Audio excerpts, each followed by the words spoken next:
Salut à tous! Aujourd'hui, on revient sur les dernières actualités en RDC.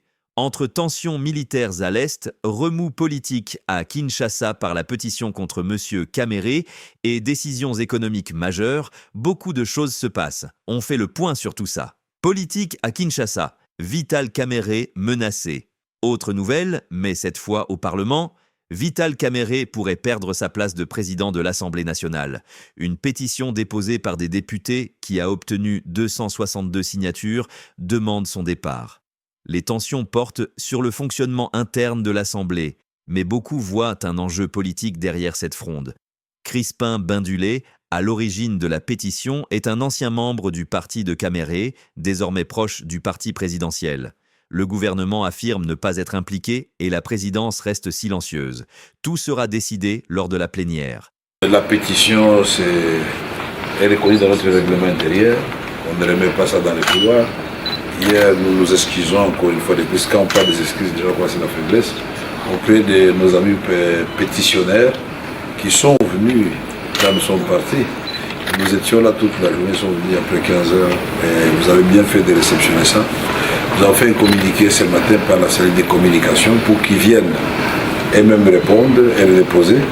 Mais nous sommes dit, puisque ça se trouve chez vous, avant que je ne parte, je vous dis que de façon à prendre à témoin l'opinion nationale et internationale et ensemble les membres du bureau pour réceptionner officiellement, pour faire aucune obstruction à une démarche qui est légale.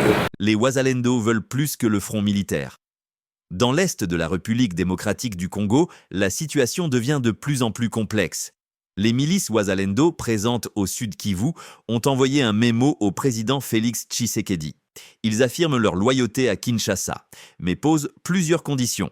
Contrôler les mouvements venant des zones tenues par le groupe AFC M23, que leurs responsables résident directement à Uvira et non à Bujumbura. Déployer leurs hommes aux principales entrées de la province pour protéger la région.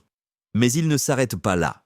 Ils veulent aussi participer aux discussions de paix, intégrer leurs cadres dans les gouvernements et institutions et même avoir un conseiller spécial dédié à leur suivi. Pour l'instant, aucune réponse officielle n'a été donnée. Et avec la réserve armée de la défense, RAD, encore non déployée, les Wazalendo continuent d'opérer en grande autonomie, parfois même en critiquant les FARDC. Renfort rebelle à Walikali. Dans le nord Kivu, la situation sécuritaire reste fragile. Les rebelles de l'AFC M23 continuent de renforcer leur position à Roussamambu et Bukumbirwa. Hommes et munitions arrivent régulièrement, ce qui inquiète la population et laisse craindre de futures opérations militaires. Des stratégies de contournement des forces gouvernementales sont également signalées, ce qui rend la vigilance cruciale pour les FARDC et les Wazalendo. Fin du petit commerce pour les étrangers. Sur le plan économique, le gouvernement congolais annonce la fin du moratoire qui permettait aux étrangers d'exercer le petit commerce. La loi de 1973 réserve désormais ce secteur exclusivement aux Congolais.